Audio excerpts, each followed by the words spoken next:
ফেরেশতা মানুষের জান কবজ করি বেড়ায়। দেখেন ভাই, আপনারা সত্যি কথা বলেন বা নাই বলেন, এইসব বিষয় নিয়ে আর কি মারবেন না। আমি জানি তো এই বিশ্বাস করবে না, ফালতু ফালতু তোর ভুলাই হইল। বিশ্বাস না করলে আমাদের কিছু করার নাই, আমরা সত্য কথাই বললাম ভাই। আচ্ছা, আপনারা যে আল্লাহর ফেরেশতা জান কবজ করে বেড়ান, এটা আমি কি করে বিশ্বাস করব?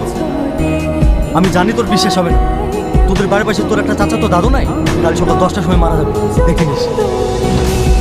কি আবদ্ধ বলছেন? আমার দাদু কোনো রোগ বিদ্যা জোয়ান মানুষ, ওখানে মারা যাবে?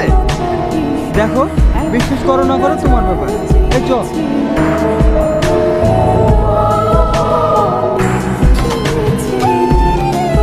এই ছোট্ট, তাড়াতাড়ি কুড়িয়ে ভাত রেডি কর, এক্ষুনি এসে কলা পাটিয়ে নিয়ে যাবে।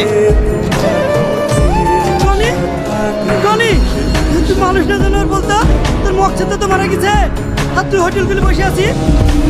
এ তো কি বলছিস রে? দাদু মরে গেছে মানে? কখন মরে গেছে? পুরা 10টার সময়। কাল সকাল 10টার সময় মারা যাবে, দেখে নিস। 10টার সময় মরেছে? এই ছোট্ট, তুই হোটেলে দেখ, আমি আসছি।